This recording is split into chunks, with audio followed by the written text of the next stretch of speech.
His fist rose. The room went silent. Then the womb spoke. Look at her. Veee.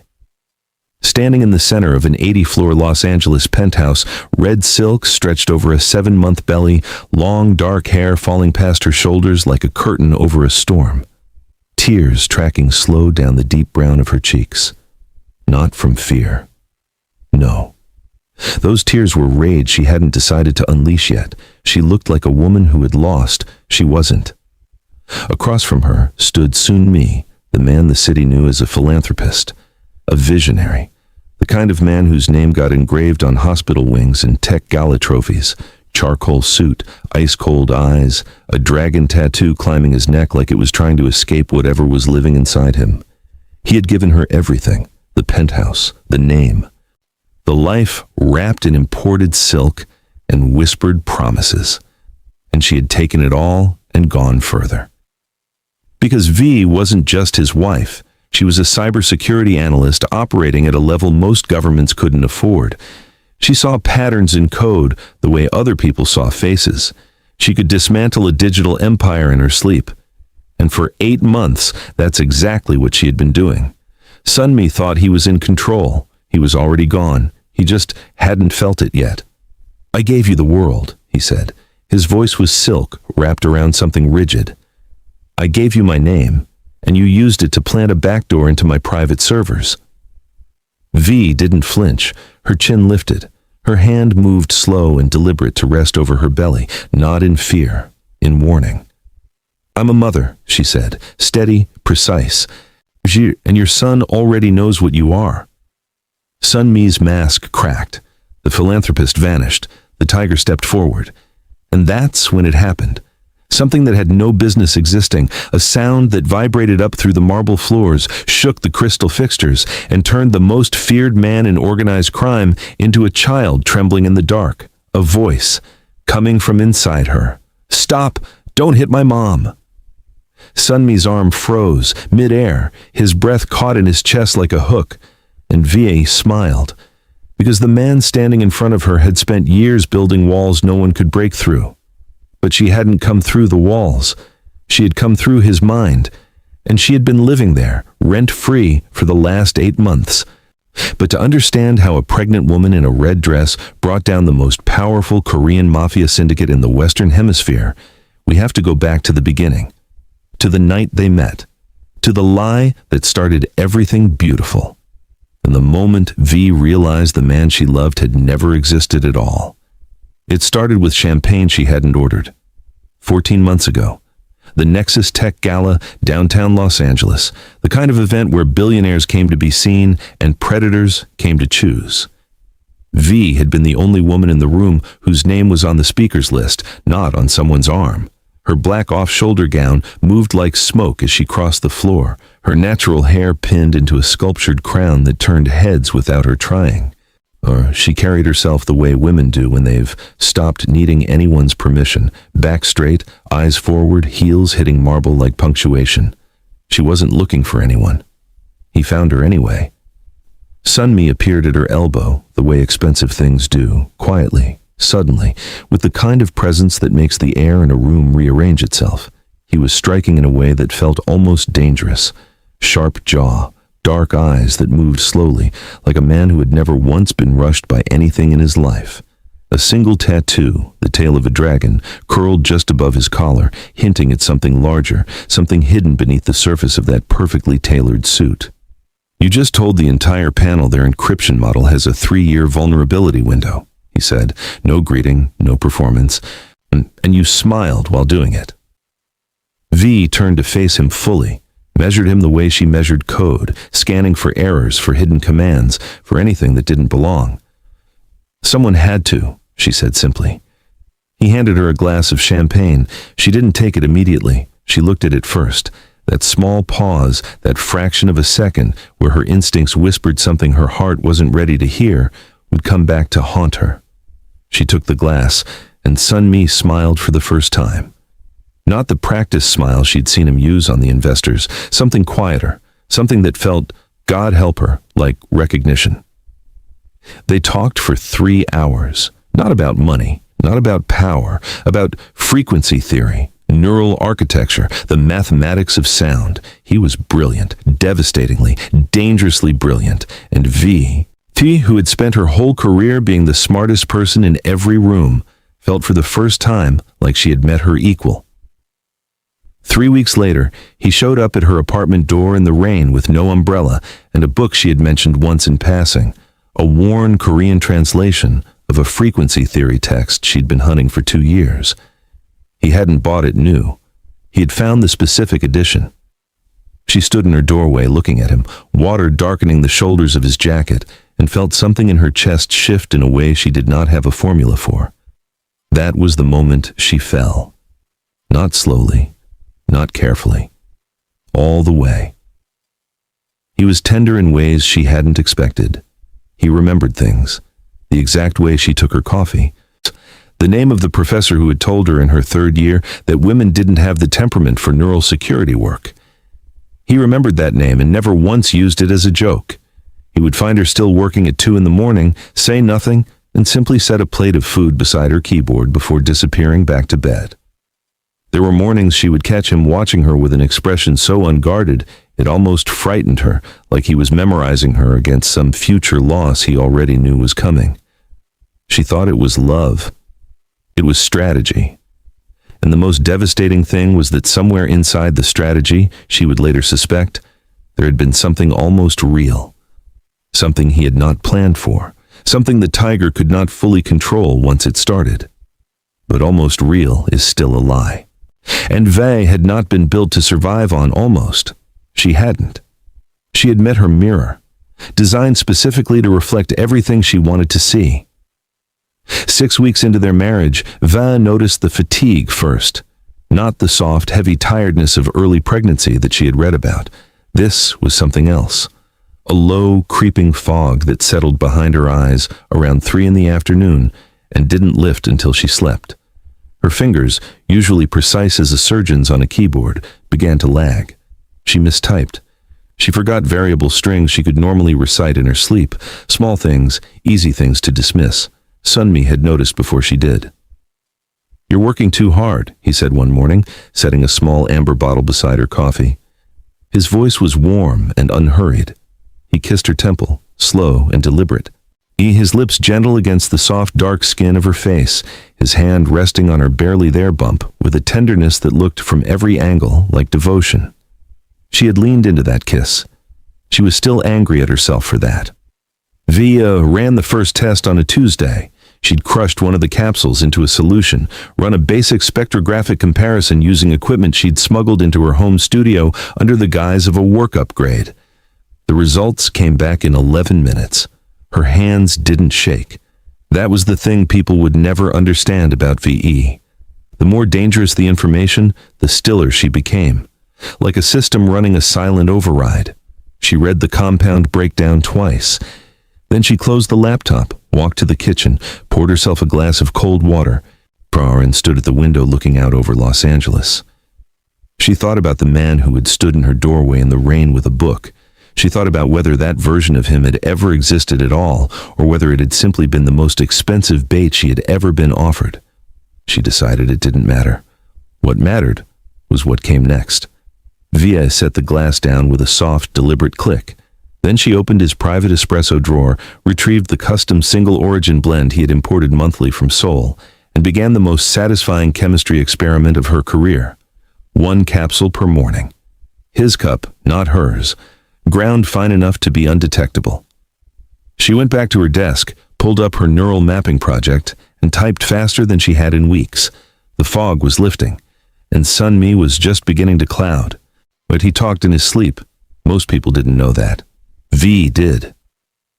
She had been awake beside him for 31 consecutive nights, lying in the dark with her eyes open and her breathing controlled, her mind running quiet and cold as a server in idle mode.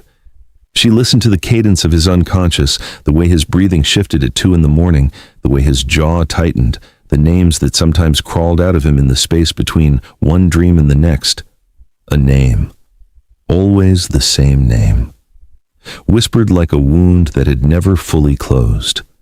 She logged it every time. There were nights she would watch him sleep and feel the ghost of what she had believed about him settle over the room like weather.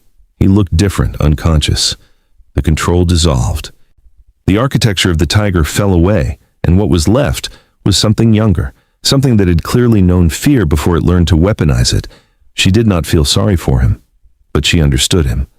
And understanding him was the most dangerous tool she possessed. By night, she mapped the frequencies of his trauma. By day, she played the adoring wife, padding through their sunlit penthouse in silk maternity wear, one hand curved beneath her growing belly, bringing him tea, asking about his meetings with eyes that said she trusted him completely. She did not trust him at all.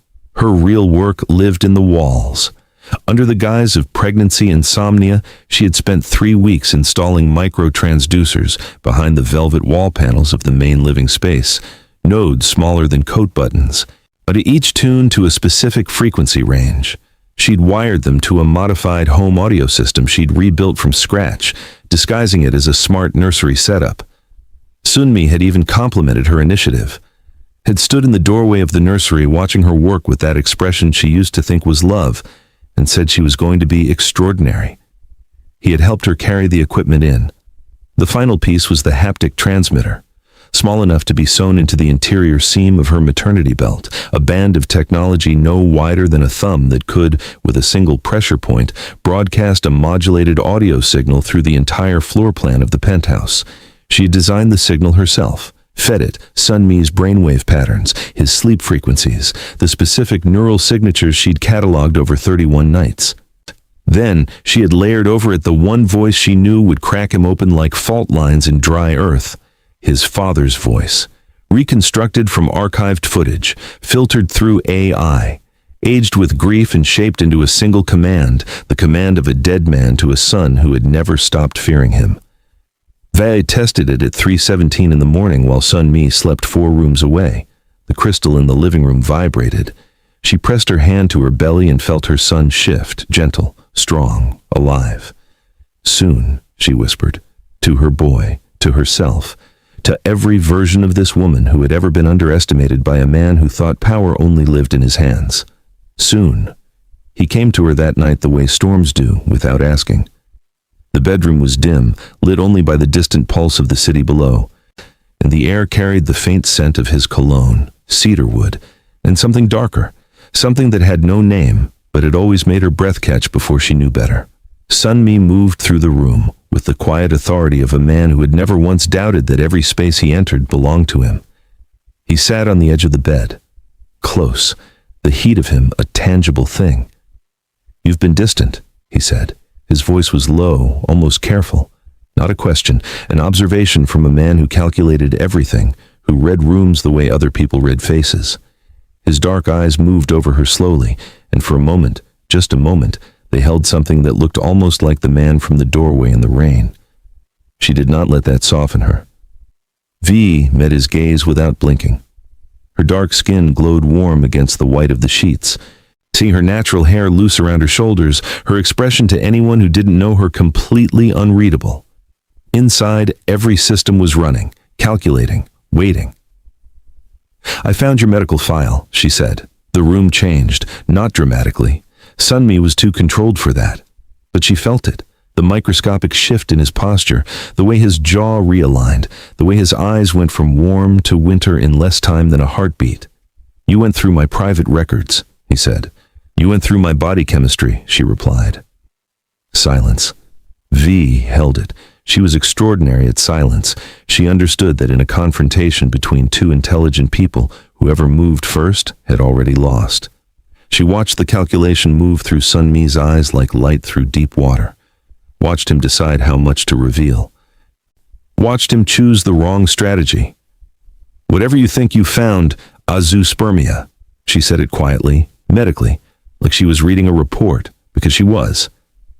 "Documented across 3 private diagnostics, 2 in Seoul, 1 in Geneva. You've known for 6 years. Sun Mi's stillness became a different kind of thing, not controlled anymore, suspended.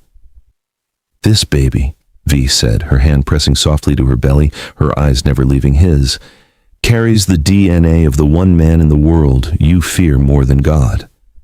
The silence that followed was not empty. It was the sound of an empire beginning to crack. The Xinhua elders arrived on a Thursday. 7 men, combined age somewhere near 5 centuries. They moved through the penthouse like smoke through a keyhole, quiet, deliberate, Veee carrying the specific gravity of men who had ordered the disappearance of other men without once raising their voices.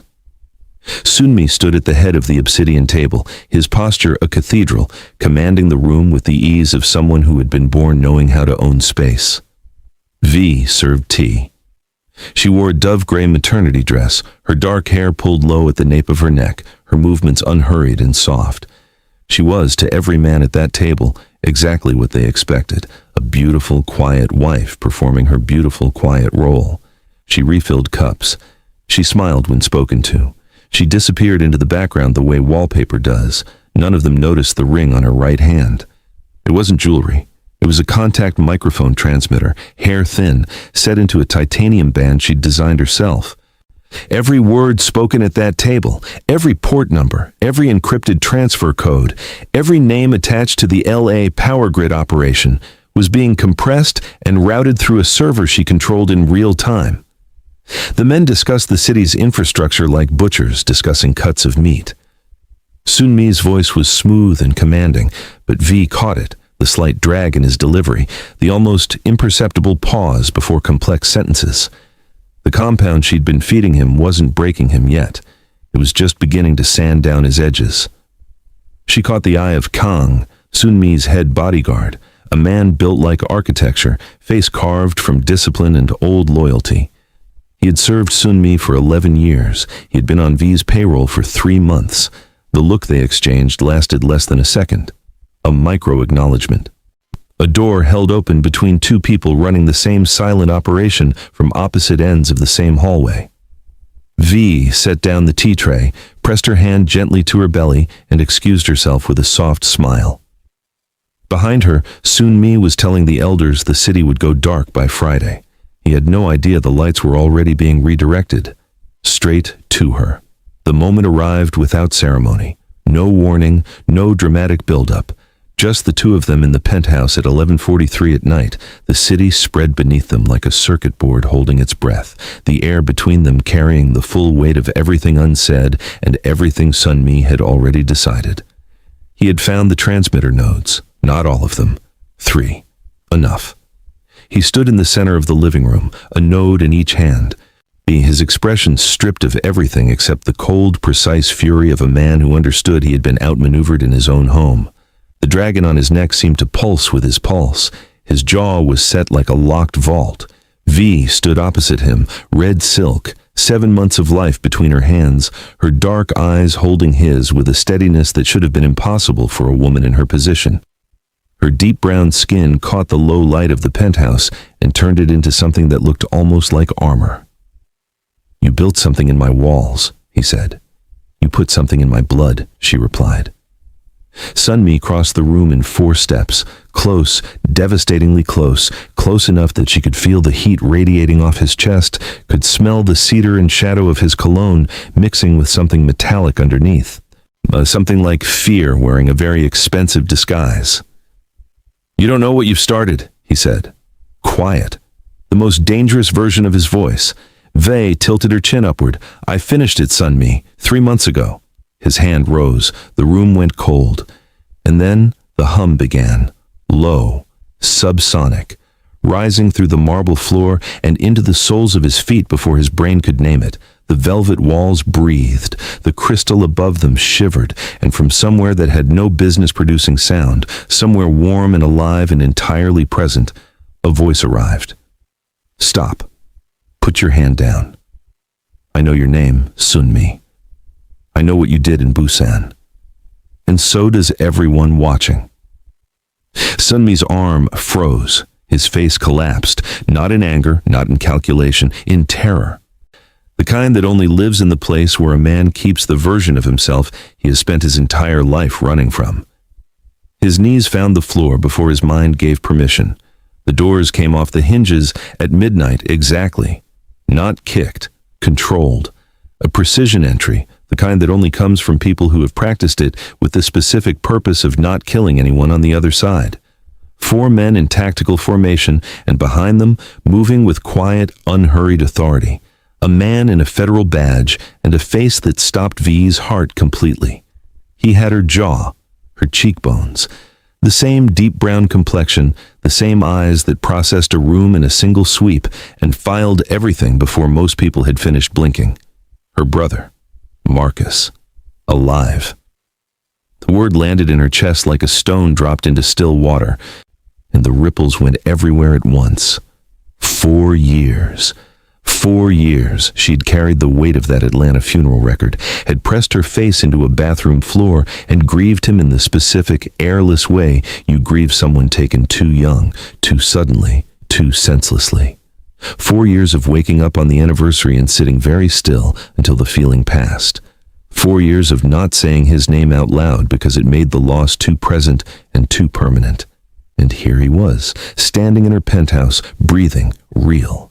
Something in Veee broke open before she could stop it, a single crack running through all that composure, all that precision, all that months-long, flawlessly executed control. Her eyes filled, not slowly. Fast and sudden, the way grief releases when the thing it was built around is suddenly, impossibly removed. She gave herself 4 seconds, 4 seconds of standing in the ruin of everything Sun Mi had stolen from her, including her brother's life, including her own certainty, including the years she had spent learning to live with a loss that had never been real. Then she pulled herself back, sealed the crack, lifted her chin. Marcus's eyes found hers across the room, and in the half-second that passed between them, a whole conversation happened, a lifetime of sibling language, compressed into a look.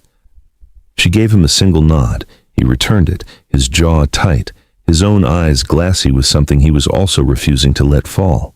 Then, he turned to the man weeping on the marble floor. Sun Mi was on his knees, fingers pressed to his temples, face twisted into an expression no one in the Xinhua syndicate had ever seen on it, raw, unraveled, a child who had seen something in the dark that he could not unfeel. The voice had spoken 3 more times after the first. Each time it named something, a date, a place, a sin, calibrated with surgical precision to the deepest fault lines of his psychology. Veee stepped forward. She held up the black ledger drive between 2 fingers. She addressed the elders who stood frozen at the edges of the room. Her voice was low and absolute, the voice of someone who has stopped negotiating. "The tiger built his empire on a foundation that was already mine," she said. "Every account, every alliance, every name in this ledger. I've held the keys for 90 days. I was waiting for the right door." She looked at the men around the room, killers, commanders, architects of a criminal empire, and watched them make their calculations. One by one, or they lowered their eyes. 2 years later, the penthouse smelled like warm vanilla and cedarwood, not the cold imported cedarwood of Sun Mi's cologne. Something gentler, something chosen deliberately, the way a woman chooses everything when the space finally belongs entirely to her. The obsidian table was gone. The velvet walls had been replaced with a warm, textured linen that caught the afternoon light and held it. The 80th floor, once a glass cage built on fear and beautiful deception, had become something rare. A home. Veee sat on the floor in the center of the nursery, long legs folded, her dark hair loose and falling over one shoulder in thick natural waves. Her son, 14 months old, eyes sharp as his mother's, face already carrying the intensity of someone who would one day make a room rearrange itself. They sat across from her stacking blocks with an expression of profound personal investment. On the television in the adjacent room, a news segment played without urgency. Sun Mi, escorted into a maximum security facility. His hair had gone fully white, not with age, but with the specific bleaching that comes from a mind that can no longer manage the distance between what it did and what it knows. His eyes still moved, still searched, still listened for a voice that only lived in his worst memories now. Veee heard the segment without watching it. She picked up her son and pressed her lips to his forehead. He reached for her face with both hands, the instinctive trusting reach of a child who has only ever known safety. And she held him there, in the quiet, in the light. In the city, she had rebuilt from the inside out without a single headline bearing her real name. She had not destroyed Sun Mi's empire. She had rerouted it, cleaned it, bent every corrupted structure back toward something that could carry weight without crushing people beneath it. From the kitchen, she could hear Marcus on a call, laughing at something, his voice filling the penthouse with a warmth it had never once held when Sun Mi owned it. She had not yet told Marcus everything she'd been through in the years they were separated. That conversation lived between them like unfinished architecture, something they were building slowly, carefully, from both ends. They had time now. That was the thing Sun Mi had never understood about what he was really taking from people. Not money, not safety, not leverage. Time. Veee stood, her son on her hip, and walked to the floor-to-ceiling glass. Los Angeles glittered 40 floors in every direction. She had mapped every frequency of this city. She understood how its systems breathed, where its pressure points lived, what sounds it made when it was about to break. She pressed her palm flat to the glass and smiled. Not the smile of a woman who had survived, the smile of a woman who had always known she would win. And that is where we leave Veee. Standing at the top of a city she rebuilt with her own hands, her son on her hip, and not a single apology in her eyes. If this story moved something in you, if Veee made you feel seen, made you sit up a little straighter, made you think, yes, that is exactly the kind of woman I want to read about, then this channel was built for you. Hit that subscribe button right now and turn on your notifications because part 2 is already written. And what Sun Mi's brother brings from Seoul is going to change everything you thought you knew about this empire. Drop your city in the comments.